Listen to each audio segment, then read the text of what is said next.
آپ حضرت علی رضی اللہ تعالیٰ عنہ کو ان کی محبت کو ایمان کا لٹمس ٹیسٹ قرار دے رہے ہیں، یہ حق آپ کو کس نے دیا؟ ہاں جی میں بتاتا ہوں. پہلی بات ہے کہ یہ آپ نے جو کہا نا کہ ایمان کا لٹمس ٹیسٹ صرف حضرت علی کی محبت ہے، تو میں نے کبھی نہیں کہا. یہ لٹمس ٹیسٹ جتنے ہیں ان میں سے ایک ہے، صرف حضرت علی نہیں.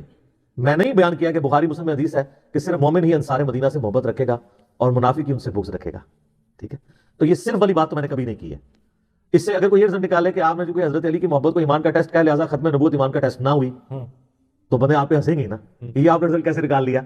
ٹھیک ہے، یا کوئی شخص ختم نبوت کا عقیدہ بیان کر رہا ہو تو آپ کے اچھا آپ نے ایمان ختم نبوت سمجھ لیا ہے، مرنے کے بعد جیٹنے کو نہیں آپ مانتے، تو کب کہہ کے نہیں مانتے؟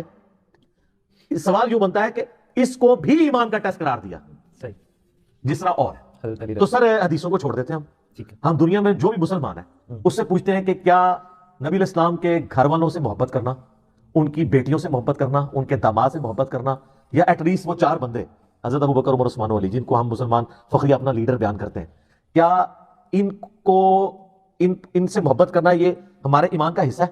تو اگر اس کا ریفرینڈم کروایا جائے تو اینڈ رزلٹ کیا نکلے گا؟ ہاں. تو لہٰذا اس کو عملی تواتر اور سنت کی کیٹیگری میں فال کریں گے، یہ حدیثوں کی محتاج نہیں رہی بات. اور اب دوبارہ میں نے لکیر نہیں پیٹنی کہ دین کا نالج صرف قرآن نہیں ہے، سنت بھی ہے. جب میں کوئی چیز سنت اور تواتر سے ثابت کر دوں گا نا، پھر اسے قرآن میں نہیں تلاش کرنا ہوگا. کیوں؟ پھر میں وہ دوبارہ سے آپ لکیر پیٹنی شروع کریں گے جس کی میں نے پوری تمہید پہلے سوال میں بنائی تھی کہ بھی نالج 2 ہیں، قرآن اور سنت. اچھا اب آپ اگر کہیں کہ اس کی جڑ، تو جڑ قرآن کی درجنوں آیات ہے. سورہ منافقون میں ہے کہ عزت تو اللہ اس کے رسول اور مومنین کے لیے. ٹھیک ہے، اللہ تعالیٰ ان کو ذکر کرتا ہے. نبی علیہ السلام کا ان اللہ ہوا مولا ہوا جبریل و صالح المومنین. ٹھیک ہے، اسی طریقے سے سورۃ المائدہ میں جو اہل ایمان ہے ان کو ولی قرار دیا گیا. اوور آل پورے کے پورا دین لے کے جائیں، بلکہ سورہ بقرہ کا سٹارٹ ہی کس سے ہوتا ہے کہ ایمان اس طرح لاؤ جس طرح کہ یہ لوگ ایمان لے کے آئے. جو پرسنالٹیز ہمارے لیے رول ماڈل قرآن کے میں پیش کی جا رہی ہیں، تو یہ قرآن کا تقاضا ہے کہ ہم ان سے محبت رکھیں. قرآن کو یہ کہنے کی ضرورت نہیں ہے کہ داؤد سے محبت رکھو نہ رکھو تو برابر ہے. قرآن میں کہیں آیا کہ حضرت داؤد علیہ السلام سے محبت کرو؟ نہیں. تو لیکن اگر میں کہوں کہ کوئی شخص اگر جو حضرت داؤد سے محبت نہیں رکھتا، ان سے نفرت رکھتا ہے، اس کا ایمان کامل نہیں ہے، تو میں جسٹیفائی ہوں. رسولوں پر ایمان، ایمان لادا چیز ہے، محبت لادا چیز ہے. ایک بندہ کہتا ہے میں داؤد علیہ السلام پہ ایمان تو رکھتا ہوں لیکن اس سے کوئی محبت نہیں، مجھے میں نفرت کرتا ہوں، پھر آپ کے ایمان مکمل نہیں. یہ چیزیں بیٹھتی ہیں قرآن کے مزاج کے اندر. تو کہ جو بھی اللہ کی برگزیدہ ہستیاں ہیں، صراط الذین انعمت علیہم، ان کی محبت ہمارے ایمان کا حصہ ہے. اب رہا کہ وہ ایمان کا حصہ کس انٹینسٹی کا ہے، اس کے اوپر تو بات ہو سکتی ہے کہ جی کیا مولا علی کو ماننا ویسا ہی ہے جیسے رسول اللہ کو ماننا؟ نہیں. یہ بھی آپ عملی طور پر چیک کر لیں.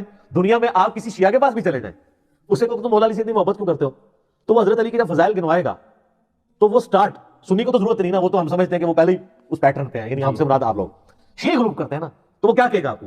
یہ کہا کہ حضرت فاطمہ کے داماد تھے، حضرت فاطمہ کے خاوند تھے، نبی علیہ السلام کے داماد تھے، حضور علیہ السلام کی نسل ان سے چلی ہے. ہر چیز کو رسول اللہ سے جوڑ رہا ہوگا نا. آپ شیعہ کا بھی نعرہ دیکھیں، محمد اور آل محمد، صلاۃ بر محمد وآل محمد، اللہم صلی علی محمد وعلی آل محمد. آل علی تو کبھی بھی نہیں وہ کہتے، حضرت علی کو بھی رسول اللہ کی نسبت سے لے کے چلتے ہوتے ہیں، تو ہم برابر نہیں کبھی بھی سمجھ رہے ہوتے. لیکن چونکہ نبی علیہ السلام نے فرمایا اور آپ نہ بھی فرمائیں، تب بھی سارے اہل ایمان کے ساتھ معاملہ ہے. باقی جن لوگوں نے زیادہ کنٹریبیوشن کی ہے دین کے لیے ان کی زیادہ پرائورٹی ہے. لیکن کوئی شخص یہ کوئی نہیں کہتا کہ جو حضرت علی کو یا حضرت ابوبکر کو نہیں مانتا تو وہ دوزخ میں ہی ضرور جائے گا ہمیشہ کے لیے، یا ان سے دشمنی رکھتا ہے ہمیشہ کے لیے. میں ہمیشہ کا لفظ بول رہا ہوں، این ممکن کہ اللہ تعالیٰ ایک عام مومن کے ساتھ بغض رکھنا قرآن میں کیا پسندیدہ ہے؟ قرآن تو آپ کو کہہ رہا ہے اپنی بیویوں سے بھی بغض نہیں رکھنا آپ نے. تو اہل ایمان کے ساتھ بغض رکھنا تو بہت بڑی چیز ہے، آزادوں سے ہو سکتا ہے.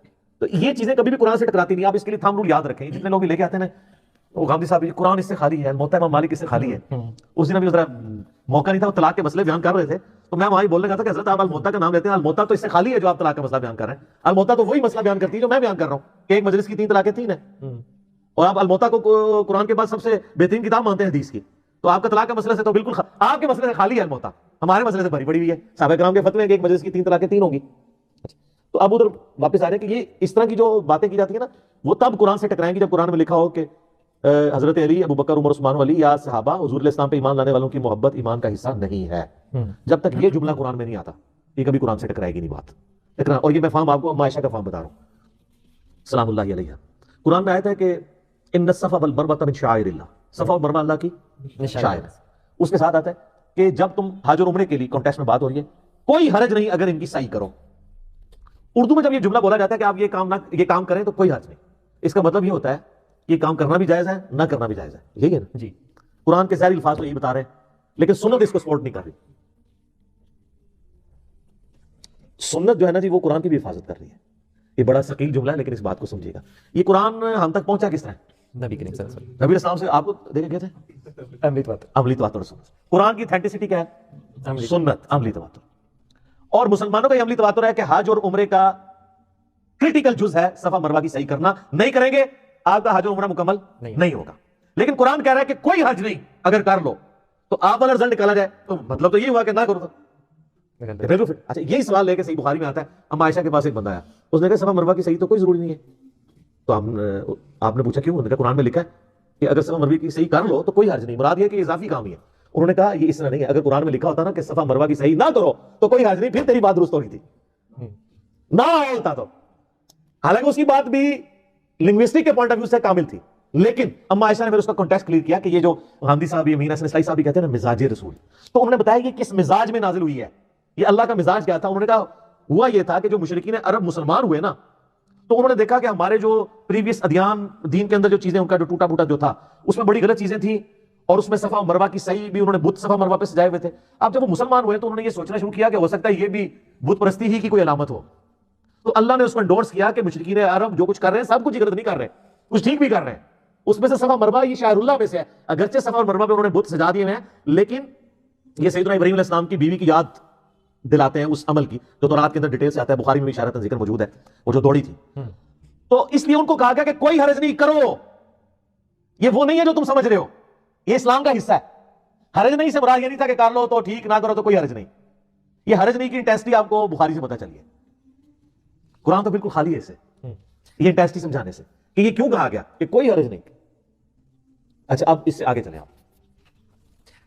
ہاں جی علی بھائی عزیزم, میں یہ عرض کر رہا تھا کہ آپ کی جتنی بھی ویڈیوز دیکھی جائیں, جتنی بھی ریکارڈنگز یوٹیوب پہ آپ کے چینل پہ دیکھی جائیں, آپ نے یہ فرمایا ہے کہ علی سے محبت نہیں رکھے گا مگر مومن, علی سے بغض نہیں رکھے گا مگر منافق. صحیح مسلم کی حدیث آپ نے کوٹ کی ہے. آپ نے ابھی یہ جو پچھلی گفتگو فرمائی ہے اس میں آپ نے یہ بیان کیا ہے کہ یہ تمام کے لیے لاگو ہو سکتا ہے, خلفائے راشدین کے لیے یا اکابرین کے لیے, لیکن آپ نے کبھی یہ نہیں فرمایا کہ ابو بکر سے محبت نہیں رکھے گا مگر مومن, ابو بکر سے بغض نہیں رکھے گا مگر منافق, عمر سے محبت نہیں رکھے گا مگر مومن, عمر سے بغض نہیں رکھے گا مگر اس لیے کہ وہ میری فیبریکیشن ہوگی نا, وہ ڈیٹیکٹیو نالج ہے یہ سیدھے سے, اس کے لیے پھر مجھے حدیث گھڑنی پڑے گی نا. ایگزیکٹلی. ہاں تو میں حدیث گھڑوں گا نہیں نا.